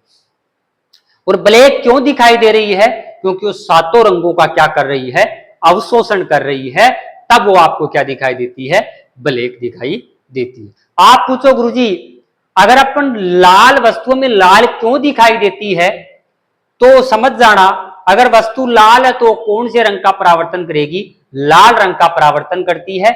जो आपकी आंखों में जाता है वो आपको कैसी दिखाई देती है, लाल दिखाई देती है। पीली आपको पीली क्यों नजर आती है, तो वो पीले रंग का परावर्तन करती है, और वो पीला रंग आपकी आंखों में जाता है तो कैसी दिखाई देती है, पीली दिखाई देती है। दोस्तों आपने कभी देखे होंगे आम बेचने वाले का ठेला होता है, अंगूर बेचने वाला जो जामुन बेचता है, उनके आपने अपने ठेले देखे होंगे। तो जामुन वाले के आप जब पास गए होंगे तो जामुन वाले का आपने जो त्रिपाल देखा होगा, जो वो पन्नी देखी होगी, तो प्लास्टिक की जो उसने तान रखी है धूप से बचने के लिए, वो रंग देखा होगा। तो आप जामुन वाले के पास जाते हैं तो नीले कलर का देखा होगा। क्यों, क्योंकि जामुनी रंग की वो टांगता क्यों है, क्योंकि जामुन को गहरा रंग दिखाने के लिए वो क्या करता है, प्रकाश उस पर गिरेगा तो नीले पे गिरता है तो नीले का परावर्तन होगा, और वो नीला आपकी आंखों में जाएगा तो आपको जामुन कैसी नजर आएगी, नीली या थोड़ी गहरी नजर आती है। आप आम वाले के पास जाते हैं तो आपको पीला, जैसे कच्चे आम भी आपको वहां पर पीले नजर आते हैं। क्यों, क्योंकि वो पीला त्रिपाल टांग रखा है, उसके कारण वहां पर परावर्तन होता है, पीला जो कलर है वो आपके पीले आंखों में जाएगा, यानी वो पीला कलर आपकी आंखों में जाता है तो आपको जो आम है वो भी आपको कैसे नजर आते हैं, पीले नजर आते हैं। ये एक विशेषता है दोस्तों, तो ये बातें नियमित हो रहे। विसरित परावर्तन की, तो परावर्तन कितने प्रकार के हो गए? 2 प्रकार के। यहां से लगभग कोई प्रश्न आपके आएगा नहीं। अगर अपन बात करें दोस्तों, तो परावर्तन के ये प्रकार हो गए। अब परावर्तन के कुछ उदाहरण अपन देखें। परावर्तन के कुछ उदाहरण अपन देखें कि परावर्तन की घटनाएं क्या है, कैसे पता लगे कि ये वहां पर परावर्तन हो रहा है दोस्तों। जैसे आपको दोस्तों, इस संसार में पहली बात तो यही है कि वस्तुओं का दिखाई देना। किसका? वस्तुओं का दिखाई देना।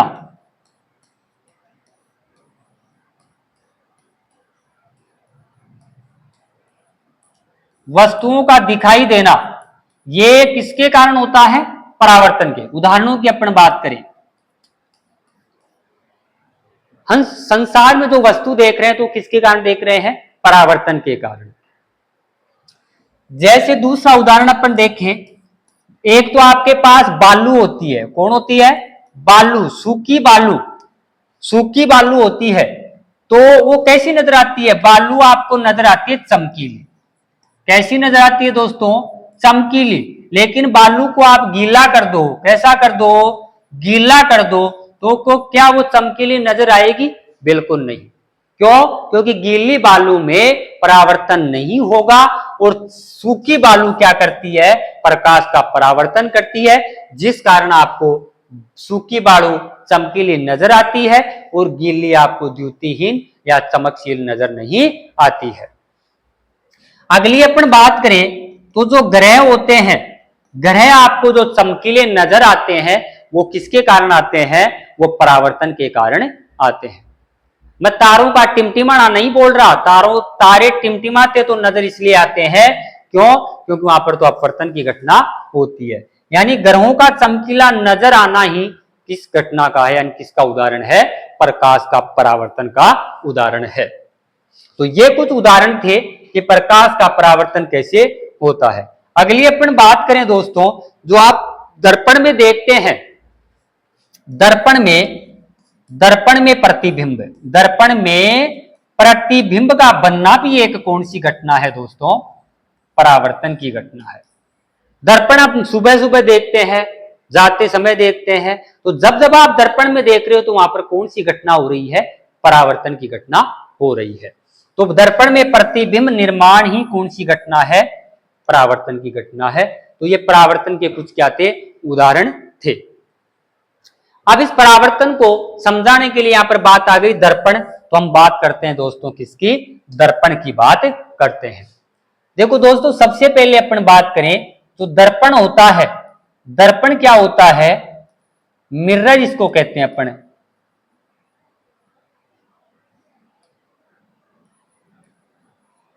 मिरर कहते हैं दोस्तों, मिरर दर्पण। दर्पण देखो दोस्तों, एक सतह पर लेप होगा तो वो दर्पण कहलाएगा। यानी दर्पण के आर पार दिखाई नहीं देता है। अगर किसी शीशे के आर पार दिखाई दे तो वो दर्पण नहीं, शीशा या कांच कहलाता है। क्या कहलाता है? कांच कहलाता है। जैसे कोई लगा होता है, खिड़की के कांच लगे होते हैं, आर पार आप देख सकते हैं, तो वो दर्पण नहीं है, वो कांच है। कांच और दर्पण में अंतर है। दर्पण के एक सतह पर क्या किया जाता है? लेप किया जाता है, तो दर्पण का कार्य करने लग जाता है। अब लेप की बात आ गई दोस्तों, तो दर्पण पे लेप किसका किया जाता है? तो वो किया जाता है दोस्तों AgBr, सिल्वर ब्रोमाइड का। किसका किया जाता है? सिल्वर ब्रोमाइड का। या कई बार अपन कर देते हैं चांदी का भी किया जाता है, लेकिन चांदी क्या है? महंगी है। Ag का किया जाता है, या इसी को अपन कह देते हैं कई बार किसका कर दिया जाता है? लाल ऑक्साइड का करते हैं। अगर लाल लाल आपके पीछे दिख जाए दर्पण के, तो वहां पर समझ जाना वो किसका किया हुआ है? लाल ऑक्साइड का।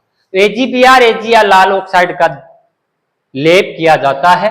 दर्पण की अपन दोस्तों बात करें तो दर्पण कितने प्रकार के होते हैं? 2 प्रकार के होते हैं। एक होता है दोस्तों कौन सा? समतल दर्पण। एक होता है कौन सा? समतल। और दूसरा होता है कौन सा? गोलीय दर्पण। कौन सा दर्पण? गोलीय दर्पण। दर्पण कितने प्रकार के हो गए? 2 प्रकार के, एक समतल तो दूसरा गोलीय। गोलीय की अपन दोबारा बात करें दोस्तों, तो ये 2 प्रकार के पुनः होते हैं। एक होता है कौन सा? अवतल, और एक होता है कौन दोस्तों, उत्तल।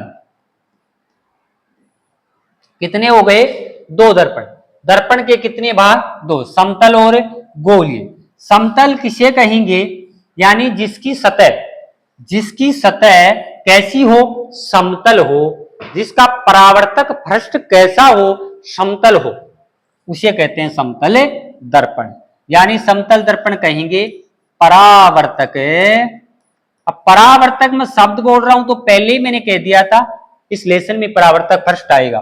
परावर्तक पृष्ठ कैसा होता है, समतल, उसे अपन क्या कहते हैं, समतल। घरों में आप ड्रेसिंग टेबल काम में लेते हैं तो समझ जाना वहां पर कौन सा दर्पण है, वो समतल दर्पण है। क्यों, क्योंकि हाथ लगाओगे तो ऐसे समतल नजर आ रहा है आपको, उसकी सतह समतल होती है। और जिसकी सतह समतल हो, परावर्तक सतह समतल हो, तो दर्पण कौन सा कहलाता है, समतल दर्पण कहलाता है। गोलीय दर्पण जिसका परावर्तक पृष्ठ कैसा होता है, गोलीय होता है, ऐसे यूं होता है थोड़ा। और गोलीय को कितने भागों में बांट दिया, दो, अवतल और उत्तल दर्पण होता है। दोस्तों अपन बात आज करते हैं समतल दर्पण की। एनसीईआरटी में समतल दर्पण की कुछ बातें दे रखी है, और मैं ये कहता हूं अगर आप पशु परिचय की अन्य विद्यार्थी किसी की बात करते हैं, तैयारी कर रहे हैं, तो अपन को बेस रखना चाहिए एनसीईआरटी का। तो समतल दर्पण है कि सबसे पहले अपन बात करें कि तो समतल दर्पण होता क्या है, फिर बात अपन करते हैं किसकी, गोलीय दर्पण की। देखो पहली बात अपन करते हैं कौन से दर्पण की, समतल दर्पण।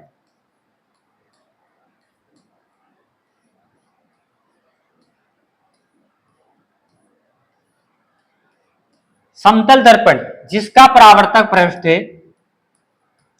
जिसका परावर्तक पृष्ठ समतल हो, समतल हो, कौन सा दर्पण कहलाएगा, समतल दर्पण। जब समतल दर्पण जिसका परावर्तक पृष्ठ क्या हो, समतल हो। जैसे दोस्तों अब मैं समतल दर्पण से कुछ बातें सिखा रहा हूं आपको, बैठने से यहां से प्रश्न आने के पूरे पूरे क्या है, चांस है।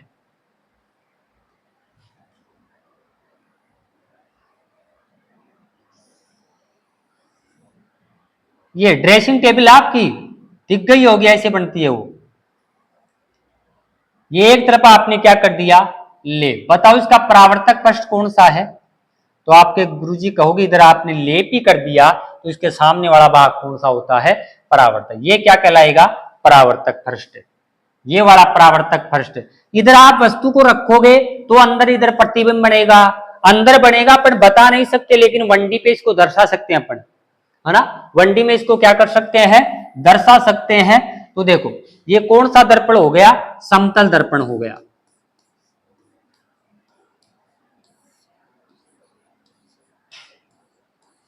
समतल दर्पण है दोस्तों। समतल दर्पण में आप प्रतिबिंब निर्माण की बात करो तो प्रतिबिंब, अब यहां पर एक नया शब्द आया है, प्रतिबिंब। शेर और खरगोश की कहानी आपने सुनी होगी दोस्तों, प्रतिबिंब। जब खरगोश शेर को जंगल में लेके जाता है, कहता है कि दूसरा शेर राजा आ गया, शेर आ गया, तो उस कुएं में वो झकवाता है उसको, कुएं के अंदर देखता है कि इस कुएं में अंदर शेर है, तो अपनी वो परछाई को देखता है, तो अपना परछाई देखना ही वो क्या कहलाता है, प्रतिबिंब। आप दर्पण के सामने खड़े हो जाते हैं तो आप वहां पर बिंब है या वस्तु है, और आपका जो अंदर चित्र बन रहा है तो वो क्या है, प्रतिबिंब है। समझ गए बात, बिंब का प्रतिबिंब बनता है, बिंब का प्रतिबिंब बनता है। तो इसका जो प्रतिबिंब बनता है दोस्तों, वो आभासी और सीधा। कैसा बनेगा, आभासी, आभासी, सीधा और बराबर बनता है दोस्तों, बराबर। देखने की बात यह है, जिंदगी में दो बातें याद रखना दोस्तों, अगर आपको परीक्षा में प्रश्न मिल जाए और आपको कंफ्यूज हो रहा है तो दो राग याद रखना, आभासी के साथ हमेशा कौन आएगा, सीधा, और वास्तविक के साथ हमेशा कौन आएगा, उल्टा। इन दोनों के अलावा अगर आपको कोई भी ऑप्शन आ जाए तो काट देना है। जिंदगी में याद रखना, आभासी के साथ कौन आएगा, सीधा, और वास्तविक के साथ हमेशा कौन आएगा, वास्तविक के साथ हमेशा कौन आएगा, उल्टा आएगा। अगर वास्तविक या उल्टे के साथ विपरीत कोई चीज बैठी है तो उसको बिना सोचे समझे क्या कर देना है, काट देना है। तो समतल दर्पण में प्रतिबिंब कैसा बनेगा, आभासी, सीधा और बराबर। हम समझाते हैं कैसे बनेगा। देखो इधर आप कोई व्यक्ति गया दोस्तों, ये कोई व्यक्ति है, ये व्यक्ति 5 फीट का है। कितनी फीट का है दोस्तों, 5 फीट का है। तो जो इसका प्रतिबिंब अंदर बनेगा वो भी दोस्तों कितने का बनेगा, 5 फीट का बनेगा। इसकी भी कितनी ऊंचाई होगी, 5 फीट होगी। मतलब क्या बनेगा, बराबर बनेगा। क्या बनेगा, बराबर बनेगा। हमने ये कहा है प्रतिबिंब समतल दर्पण में आभासी, सीधा और बराबर बनता है। तो ये 5 मीटर, जैसे ड्रेसिंग टेबल में हम 5 फीट के सामने जाके खड़े हो जाते हैं तो आपका क्या प्रतिबिंब बड़ा दिखाई देता है, क्या आपसे छोटा दिखाई देता है, नहीं। जितनी ऊंचाई आपकी है उतनी आपके बराबर कोण बनता है, प्रतिबिंब बनता है। तो तभी है समतल दर्पण सदैव कैसा प्रतिबिंब बनाता है, बराबर बनाता है, सीधा बनाता है। कैसा बनाता है, सीधा। ऐसे नहीं हम दर्पण के सामने जाके खड़े हो गए तो आपकी टांग ऊपर दिखाएगा, सिर नीचे दिखाएगा, ऐसा कभी नहीं होगा। अगर टांग ऊपर दिखाता है, सिर नीचे दिखाता तो प्रतिबिंब कैसा बन जाता, उल्टा बन जाता दोस्तों। तो हम जैसे ही दर्पण के सामने, ड्रेसिंग टेबल के सामने जाके खड़े होते हैं तो हमारा सिर ऊपर है तो ऊपर ही दिखाता है। समझ गए बात। तो ये कैसा बनता है, प्रतिबिंब सीधा बनता है। और मैंने अभी बताया आपको सीधे के साथ हमेशा कौन आएगा, आभासी। कौन आएगा, आभासी आएगा। बैठ गई क्या बात है, प्रतिबिंब कैसा बनेगा, आभासी, सीधा और बराबर बनता है। दोस्तों याद रखना, जितनी दूरी पर आप खड़े हुए हैं, जैसे आप 5 मीटर दूरी पर खड़े हैं दर्पण के सामने, अगर आप 5 मीटर दूरी पर खड़े हैं तो आपका जो प्रतिबिंब बन रहा है अंदर की ओर, वो भी कितनी दूरी पर बनेगा, 5 मीटर दूरी पर बनता है। बराबर बनेगा, उतनी ही दूरी पर बनेगा, उतनी ही दूरी पर बनेगा जितनी दूरी पर आप खड़े हैं। तो प्रतिबिंब अंदर उतनी ही दूरी पर बनेगा जितनी दूरी पर आप दर्पण के सामने खड़े हैं। बैठ गई बात है, सही। 5 मीटर दूरी पर बनेगा। अगली बात, तीसरी बात, पहली बात प्रतिबिंब आभासी, सीधा, बराबर बनेगा। दूसरी, उतनी ही दूरी पर बनेगा, उतनी ही दूरी पर बनेगा जितनी दूरी पर आप खड़े हैं। अगली बात, दूरी पर उतनी ही बनेगा, उतनी ही उसकी क्या होगी, ऊंचाई होगी। दूसरी बात यह है दोस्तों, v बराबर मैंने लिखा है 2v। मतलब ये है, ये दूरी थी दोस्तों, दूरी d बराबर तो d रहेगा, d बराबर तो क्या रहेगा, d। मतलब दूरी तो बराबर होगी, लेकिन यहां पर मैंने v बराबर 2v लिखा है। अगर आप दर्पण की ओर v वेग से जा रहे हैं तो आपका प्रतिबिंब 2 वेग से आता हुआ नजर आएगा। मैं ये कहूं आप दर्पण की ओर 2 मीटर प्रति सेकंड से चल रहे हैं तो आपका प्रतिबिंब दुगुना आएगा, 4 मीटर प्रति सेकंड के वेग से नजर आएगा। आप दर्पण की ओर दौड़ रहे हैं तो वो प्रतिबिंब आपका दुगुने वेग से दौड़ता हुआ नजर आता है। बैठ गई बात। तीसरी बात ये वाली थी दोस्तों, v बराबर 2v। मतलब आप जितने वेग से जा रहे हैं तो आपका प्रतिबिंब दुगुने वेग से आपकी ओर आता हुआ नजर आता है। दूरी नहीं कह रहा मैं, वेग कह रहा हूं। दूरी तो क्या रहेगी, बराबर रहेगी। एक कदम दूरी, मतलब देखो एक कदम आप दर्पण की ओर रखोगे तो आपका प्रतिबिंब भी एक कदम आपकी ओर आएगा। आप दूसरा कदम रखोगे तो दूसरा कदम भी आपका प्रतिबिंब आपकी ओर रखेगा। आप एक कदम पीछे की ओर जाओगे तो आपका प्रतिबिंब भी एक कदम पीछे की ओर जाएगा। दूरी समान गई, एक कदम बढ़ाया तो पीछे एक कदम बढ़ेगा। तो तीसरी बात, अगली बात दोस्तों, थीटा बराबर 2 थीटा। अगर आप समतल दर्पण को थीटा कोण पे थोड़ा सा घुमा देते हैं तो परावर्तित किरण भी क्या हो जाती है, घूम जाती है। और वो कितना घूम जाएगी, 2 थीटा कोण पर क्या हो जाएगी, घूम। जैसे अगर मैं ये कहूं आपने समतल दर्पण को थीटा कोण से घुमा दिया, 30 डिग्री कोण से घुमा दिया, तो परावर्तित किरण कितने कोण पर घूम जाएगी, तो उसका उत्तर हो जाएगा कितना, 60 दोस्तों। बैठ गई बात है, सही। कितनी बातें हो गई, 4 बातें हो गई। पहली बात, प्रतिबिंब आभा से सीधा बराबर। दूसरी बात है, दूरी समान, जितनी दूरी पर आप खड़े हैं प्रतिबिंब भी उतनी दूरी पर बनेगा। तीसरी बात है, v बराबर क्या होगा, 2v, और थीटा बराबर क्या होगा चौथी बात में, 2 थीटा। पांचवी बात दोस्तों, अगर आप एक दर्पण में, और कौन से दर्पण में, समतल दर्पण में अपना पूर्ण प्रतिबिंब देखना चाहते हो, एडी से लेकर चोटी तक देखना चाहते हो, तो दर्पण की ऊंचाई कितनी होनी चाहिए। संपूर्ण प्रतिबिंब देखने के लिए दर्पण की ऊंचाई कितनी होनी चाहिए, तो बिंब की क्या हो जाएगी दोस्तों, आधी हो जाएगी। अगर आप अपना प्रतिबिंब पूरा देखना चाहते हो और आपकी ऊंचाई कितनी है, आपकी दोस्तों ऊंचाई 5 फीट है, कितनी है, 5 फीट है, तो आपको दर्पण कितनी फीट का खरीदना पड़ेगा, तो आप कहोगे गुरुजी आधी का मतलब कितने का खरीदना पड़ेगा, 2.5 फीट का खरीदना पड़ेगा। यानी दर्पण आधी फीट, 2.5 फीट में आपका प्रतिबिंब क्या हो जाएगा, पूरा दिख जाएगा। कोई दिक्कत है, ये 5 बातें आपको याद रखनी है समतल दर्पण से। आप दर्पण में अपना पूरा प्रतिबिंब देखना चाहते हो, तो उस दर्पण की ऊंचाई कितनी लोगे, तो आपकी ऊंचाई की कितनी लोगे, आधी लोगे। जैसे अगर मैं आपसे पूछूं कि कोई आपकी 5 फीट ऊंचाई है दोस्तों, कितनी है, 5 फीट ऊंचाई है, और आपके घर में जो ड्रेसिंग है वो 5 फीट की है, उस 5 फीट में आपने आधा कलर कर दिया उस ड्रेसिंग टेबल के, तो आपके प्रतिबिंब पर क्या प्रभाव पड़ेगा, ऐसा पूछता है एग्जामिनर। ये दुनिया जानती है, लेकिन पूछेगा आपके घर में ड्रेसिंग है और 5 फीट ऊंचाई कर, आपकी ऊंचाई भी 5 फीट है, अगर आप उस दर्पण में आधे भाग पर कोई कलर कर दो, तो आपके प्रतिबिंब पर क्या प्रभाव पड़ेगा, बताओ दोस्तों क्या प्रभाव पड़ेगा।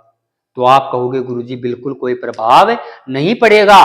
क्यों, क्योंकि 5 फीट का है हमारे घर में और हम भी 5 फीट के हैं, तो हमें तो पूरा देखने के लिए कितना चाहिए, 2.5 चाहिए। 2.5 पे ही तो आपने क्या किया है, कलर किया है। बैठ गई बात। ये 5 बात आपको याद रखनी है। ये अपन बात किसकी कर रहे थे, समतल दर्पण की बात हो रही थी। पहली बात, प्रतिबिंब आभा से सीधा बराबर बनेगा।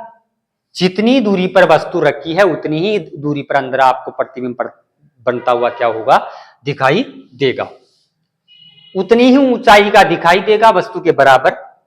अगली बात, थीटा बराबर 2 थीटा होगा।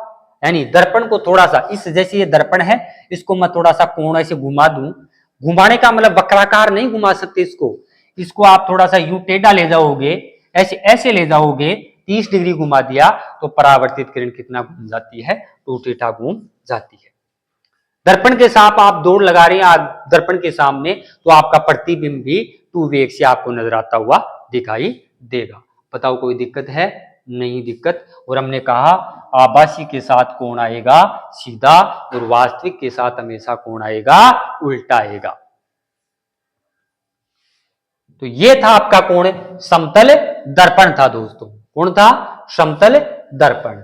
बिल्कुल आप स्क्रीनशॉट ले सकते हैं और एक बार ठंडे दिमाग से सोचो। यहां से पर्सन 100% आना है दोस्तों, बिल्कुल इजी तरीके से अपन ने इसको समझाया है। और ये समझाना, समतल दर्पण समझाने की बात नहीं, आप तो ड्रेसिंग सामने जाके खड़े हो जाना और आपको पता लग जाएगा कि कौन सी क्या चीज होती है। अगली अपन इसमें बात करें तो जो समतल दर्पण है एक चीज और दर्शाता है दोस्तों, पार्श्व परिवर्तन। कौन सा, पार्श्व परावर्तन या पार्श्व परिवर्तन दर्शाता है। पार्श्व परिवर्तन का मतलब दोस्तों क्या होता है, देखो पार्श्व परिवर्तन,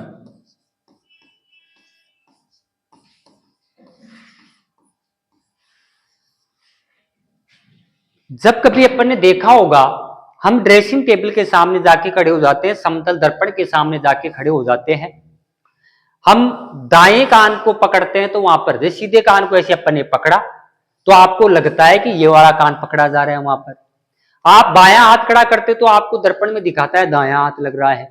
तो यही कहलाता है कौन सा, पार्श्व परिवर्तन। आपने बाएं हाथ को उठाया तो दर्पण में दायां नजर आया, दाएं को उठाया तो आपको बायां नजर आया, बाएं कान को पकड़ा तो आपको दायां नजर आया और दाएं को पकड़ा तो बायां नजर आया। ये जो परिवर्तन है वो ही क्या कहलाता है, पार्श्व परिवर्तन कहलाता है। ये करके देखने की बात आप बिल्कुल कर सकते हैं। तो इसे अपन कहते हैं कौन सा परिवर्तन है, पार्श्व परिवर्तन कहते हैं। बैठ गई बात है सही, क्योंकि दर्पण है समतल है, वो समतल दर्पण क्या करेगा, बाएं को दायां दाएं को बायां दिखाना, यही क्या कहलाता है, पार्श्व परिवर्तन कहलाता है। ये समतल, हाँ, तो ये पार्श्व परिवर्तन होता है किसमें, समतल दर्पण में। अगर अपन और समतल दर्पण की बात करें, समतल दर्पण की अपन और बात करें कि समतल दर्पण में और क्या होता है, देखो समतल दर्पण की अगर आप बात करोगे दोस्तों, तो जो समतल दर्पण होता है उसकी अगर आपसे कोई पूछ ले कि जो समतल दर्पण है उसकी वक्रता त्रिज्या कितनी होती है, वक्रता त्रिज्या, जैसे ये समतल दर्पण है दोस्त, इसी में मैं आपको समझा देता हूं। ये समतल दर्पण है और आपसे पूछा गया समतल दर्पण की वक्रता त्रिज्या कितनी होती है।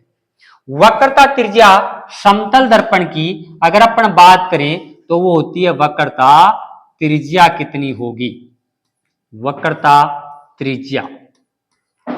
ये अपन गोलीय दर्पणों की परिभाषा में देखेंगे कि वक्रता त्रिज्या होता क्या है। वक्रता त्रिज्या समतल दर्पण की पूछ ले तो दोस्तों कितनी होती है, अनंत होती है। कितनी होती है, अनंत होती है। फोकस दूरी भी कितनी होगी दोस्तों, अनंत होगी, मतलब एफ भी कितना होगा, अनंत होगी। अगर समतल दर्पण की वक्रता त्रिज्या कितनी होती है तो अनंत होती है। क्यों अनंत, क्यों, या फोकस दूरी अनंत ही क्यों, मैंने कहा आप गोलीय दर्पण पढ़ोगे तो ऐसे पढ़ोगे दोस्तों। अब आप गोलीय दर्पण पढ़ रहे हो तो यहां पर है, देखो इसने हमने कहा ये कौन सा दर्पण है, आप कहोगे गुरु जी गोलीय दर्पण का एक भाग है। इस गोलीय दर्पण को मैं अगर आगे बढ़ाऊं ऐसे तो बताओ ये क्या बन जाता है, गोला बन जाता है। और हम जानते हैं प्रत्येक गोले का एक क्या होता है दोस्तों, केंद्र होता है। अगर ये केंद्र है तो फिर इधर वाली ये वक्रता त्रिज्या हो गई, और वक्रता त्रिज्या है तो बताओ ये निश्चित है कि नहीं है, यहां से यहां तक है गुरुजी। तो ये केंद्र से यहां से वक्रता त्रिज्या बनी है, तब बनी है जब इधर गोलीय दर्पण का ये वाला भाग और इस वाले भाग को आप आगे बढ़ा रहे हो तो ये दोनों भाग आगे जाकर क्या हो जाते हैं, मिल जाते हैं। और मिलेगा तो एक गोले का निर्माण, और गोले का निर्माण हुआ तो केंद्र है, और केंद्र है तो वक्रता त्रिज्या है, वक्रता त्रिज्या है तो फोकस दूरी है। तो इस कारण यहां पर क्या होता है, फोकस दूरी और वक्रता त्रिज्या का मान निश्चित होता है। लेकिन अगर मैं ये कहूं ये आपका कौन सा दर्पण है, समतल दर्पण, मैं इसको आगे बढ़ाऊं और इस वाले कोने को आगे बढ़ाऊं, कभी जिंदगी में मिलेंगे क्या, नहीं मिलेंगे दोस्तों।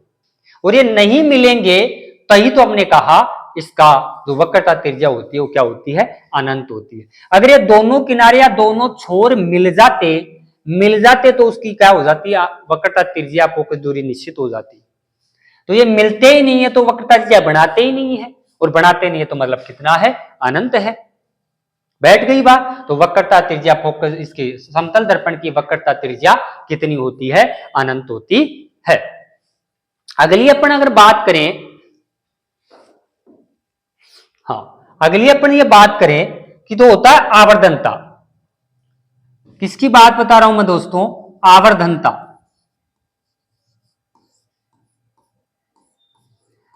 आवर्धनता का जो प्रतीक होता है वो होता है एम। ये आवर्धनता होता क्या है? देखो, आवर्धनता का मतलब जो तो कितना बड़ा और कितना छोटा। आवर्धनता का मतलब होता है कितना बड़ा या कितना छोटा। जब आप वस्तु के या किसी दर्पण के सामने किसी वस्तु को लेकर जाते हैं तो आपका जो प्रतिबिंब बन रहा है, वस्तु का जो प्रतिबिंब बन रहा है, वो इस बिंब से कितना बड़ा बन रहा है या कितना छोटा बन रहा है, उसका अनुपात ही क्या कहलाता है?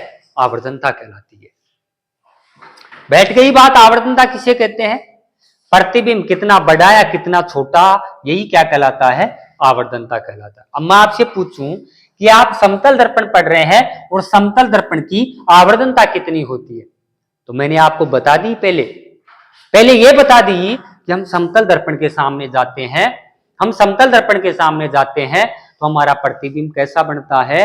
बिंब के बराबर बनता है। हम जितना ऊंचे हैं उतना ही आपका प्रतिबिंब बनता है। मतलब बताओ, बराबर बनता है कि नहीं बनता है? आप बोलोगे गुरुजी बिल्कुल बनता है। तो यहां पर आवर्धनता कितनी होगी दोस्तों? एक होती है। कितनी होती है? एक होती है।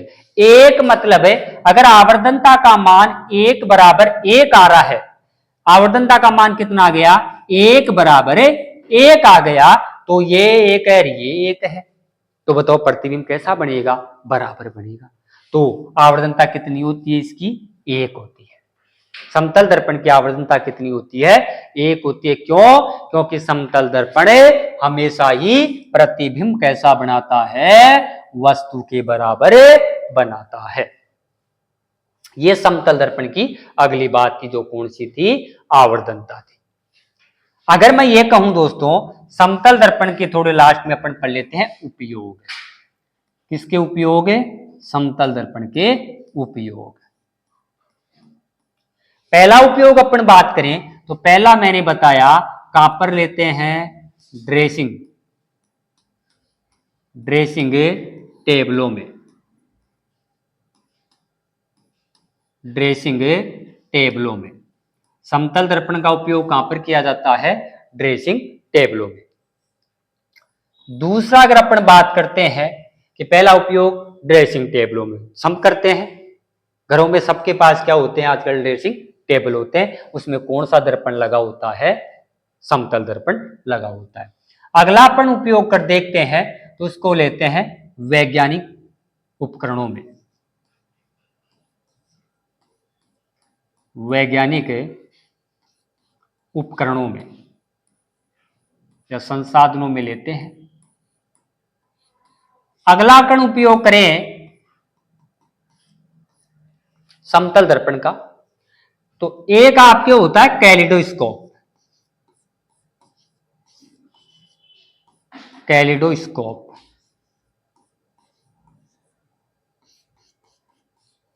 और एक दोस्तों होता है कौन सा? पेरिस्कोप।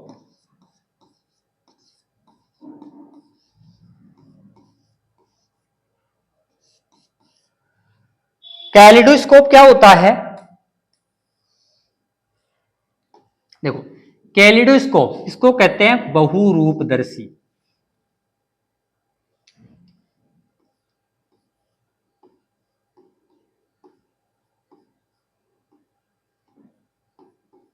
बहुरूपदर्शी इसको कहते हैं परिदर्शी। परि मतलब दूर का और बहु मतलब अधिक। इसमें क्या होता है दोस्तों? इन दोनों में किसका उपयोग किया जाता है?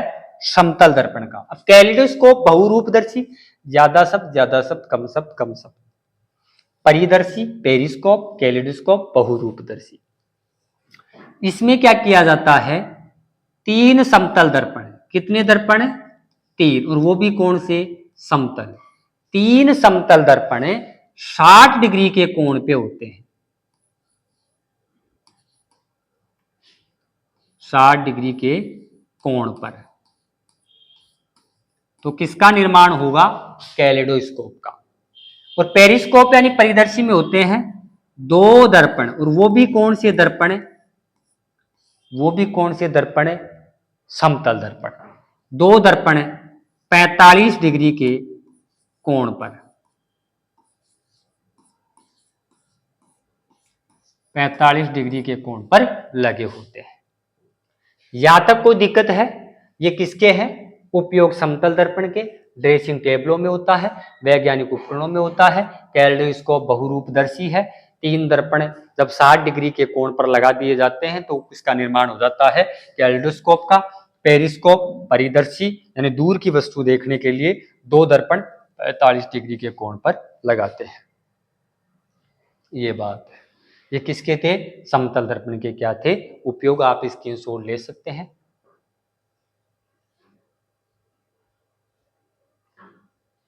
ये आज की क्लास अपनी थी दोस्तों। और एक चीज यहाँ पर है जो अपन पढ़ेंगे अगली क्लास में, यानी प्रश्न पूछा जाता है, इंपॉर्टेंट है, एनसीईआरटी कक्षा 8 में दे रखा है कि जब दो समतल दर्पणों के मध्य कोई वस्तु रखी है तो उसके प्रतिबिंबों की संख्या क्या होगी। जैसे आपके पास 2 समतल दर्पणों के मध्य 45 डिग्री के कोण पर कोई वस्तु रखी है तो प्रतिबिंबों की संख्या ज्ञात कीजिए। उसके लिए अपन कहां पर माइनस होगा, कहां पर नहीं होगा, थीटा का मान कितना लेना है, 360 कहां पर रखना है, ये अपन पढ़ेंगे अगली क्लास में और शानदार तरीके से अपन पढ़ेंगे।